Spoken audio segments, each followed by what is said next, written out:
actually cool dudes, but yeah, man, it's you know, I love this wrestling, man, and I'm never gonna stop loving it.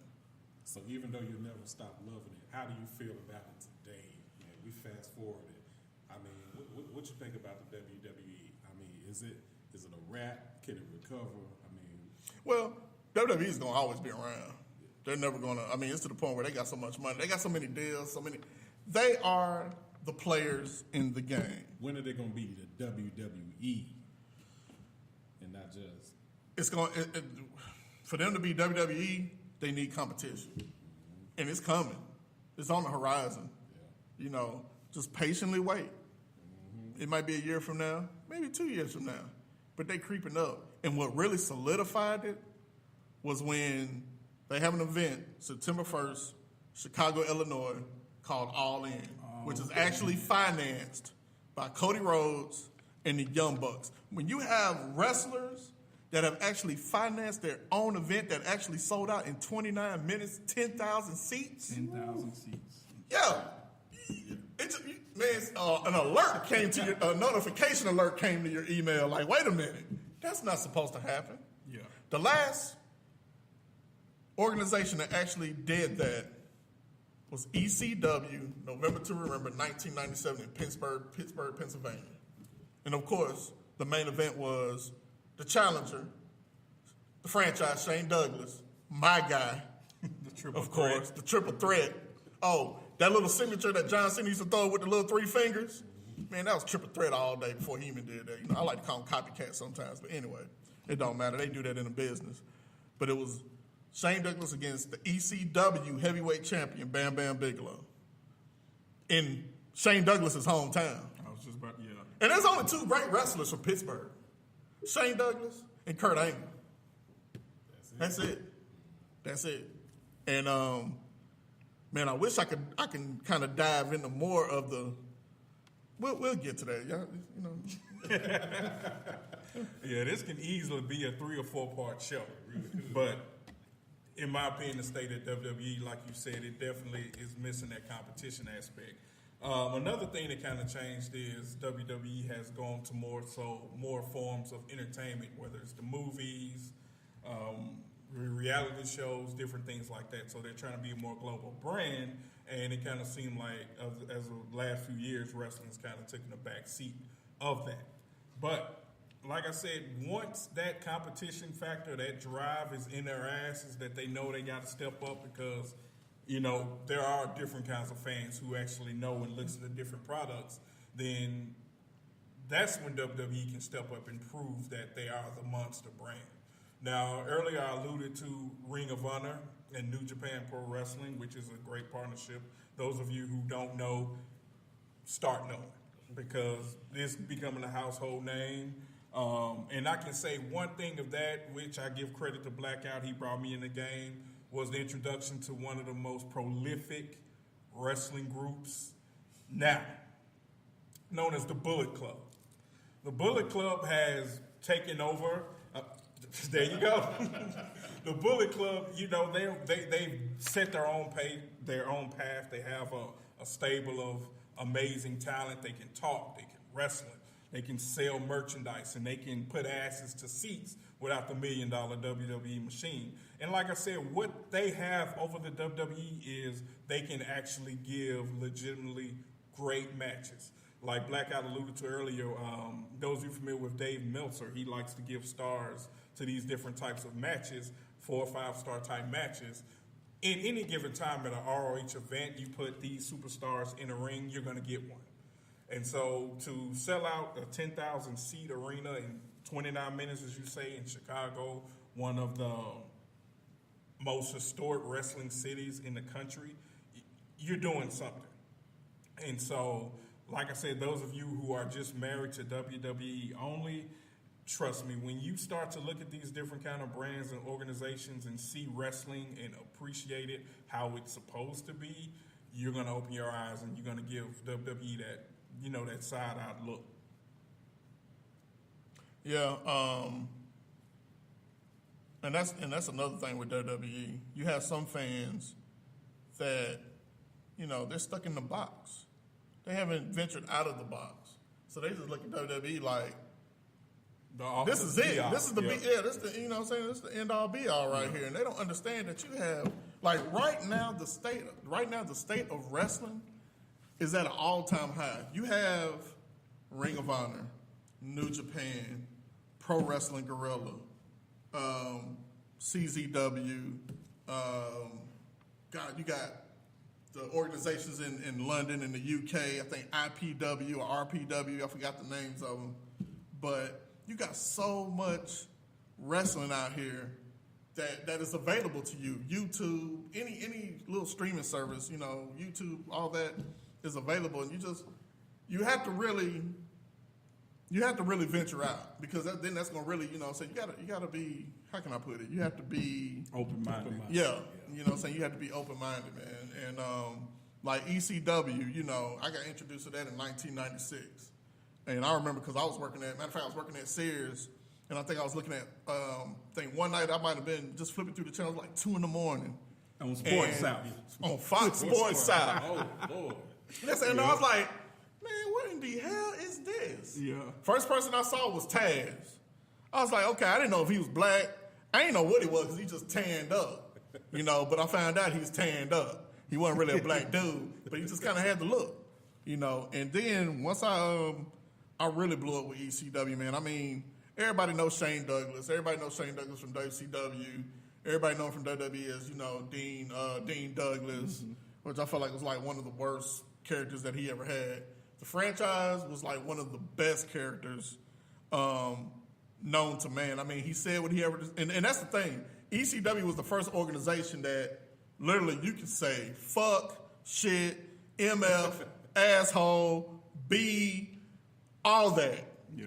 You know what I'm saying? And it just took me aback, and I was like, wow, like this is some real stuff, you know. And then the matches, you know, you had the franchise, and then one of my favorite wrestlers that, you know, Sabu. Sabu don't get the credit that he deserves, man. A lot of these moves that you see right now, you got to pay homage to the originator, Sabu. Sabu should be a millionaire. It shouldn't be no reason why he don't have $1 million, but at the same time, I can see why he doesn't. You know, because at that time it was innovative, but it wasn't the end thing, the end product at that moment. Ahead of his time. Yeah, he was basically ahead of his time. Like what Jeff Hardy do? Yeah. When Matt, you know, goes and he gets on his, you know, his knees and he doesn't, Jeff Hardy jump off his back and that's Sabu all day, but it was just off a chair. It wasn't off of nobody. You know, he did everything, and it was innovative, man. And you know, people, I mean, for the people out there, you know, that's going to listen to this, I really strongly suggest and recommend that you check out some of the old ECWs, Ring of Honor, CZWs, because a lot of people that don't know, CZW, what you see in WWE, they was in CZW. You know what I'm saying? Once ECW folded, CZW took over the ECW arena. They came in around 2001, right when ECW died. So they took it over. But they were ultra violent. Yeah, they had their death matches. Yeah. But at the same time, they had great wrestling. The AJ Styles, the Alex Shelley's, and a guy that a lot of people don't know. There's a guy named Dan Moff, I think, M-A-F-F. You really need to check dude out. Like, he was a Puerto Rican dude, cold. I remember him and Jay Lethal, they had a thing back in New Jersey, was it New Jersey Pro Wrestling? That was like major. I think I sent y'all that video one time. It was like a promo video. And it was like so real because Jay Lethal's parents were like, you know what I'm saying, they was at the match behind the guardrail, like Dan Moff was like all in their face. I mean, it felt organic, you know what I'm saying? So I suggest anybody out there listening, like I said, man, you open your minds up, get out of the box, quit living in the WWE dream circle, whatever you want to call it, because trust me, there is better, there's great wrestling outside of WWE and better storylines too. It's on TV, it's on YouTube, man. Just branch out with it, man. Yeah. Man, now, as we kind of wrap this up, now I want to really hear from y'all on this. Historians of the sport, man. What would be your all-time dream match? I think I already had it.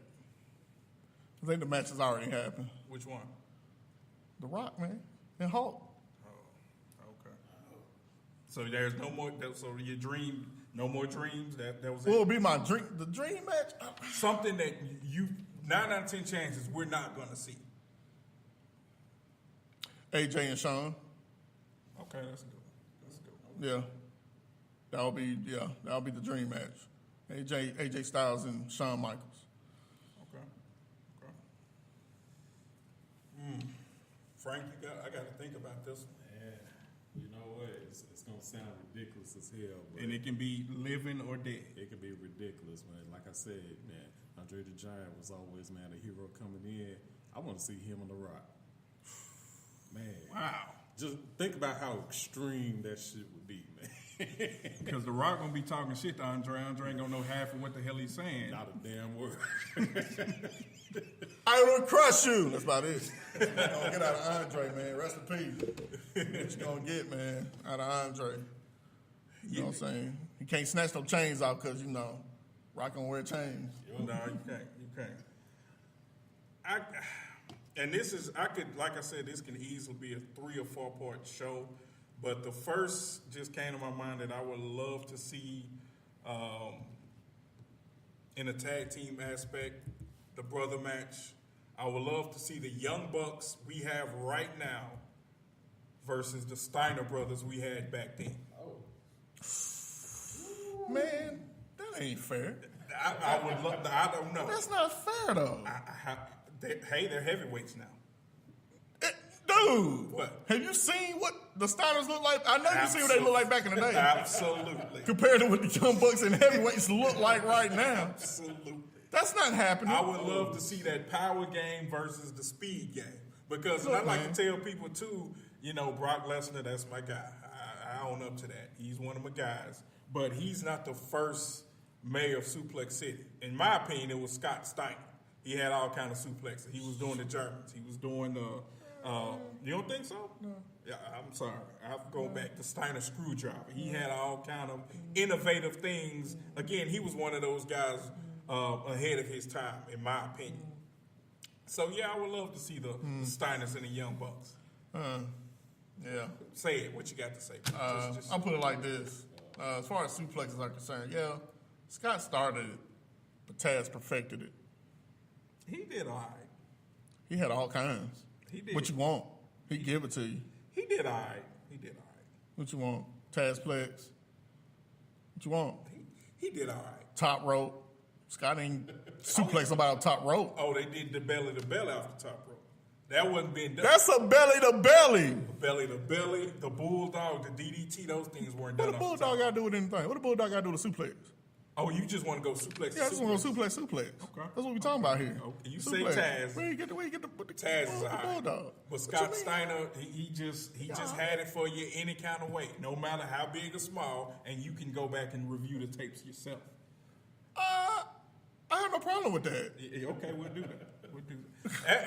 As I said, this can easily be a 3 or 4 part show, and we may do it again. We're But not doing it again. Oh man, see y'all can't see this right now, but we got it's heated in here. man, we got a WWE Championship belt sitting right here on the table, man. So, you know what? I said 2 warriors right here, man. You know what, man? Let's go and sign this thing out, man, because the time is now, man. This is it, man. Let's go and sign this thing out real right. Yeah, now before we do that, now I'm gonna put Blackout on the spot here. I'm gonna give you 30 to 45 seconds to cut your absolute best promo that you would like to see incorporated in today's professional wrestling. Well, since you're going to give me the platform for 30, 45 seconds here, well, let me tell you like this, man. Hey, man. You know, I see this belt laying over here, you know, and it looks pretty good. Yeah, it's nice. You know, but it would look a lot better on me. You know, at the end of the day, man, I'm the best thing going. I'm the best thing rocking. The ladies love me. You know what I'm saying? And the dudes envy me. You know what I'm saying? And I'm Blackout Jones. You know, all I know is to do is win. Win. Win.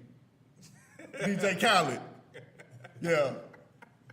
But at the end of the day, you know, like somebody used to say back in the day, man, you know, I don't really like to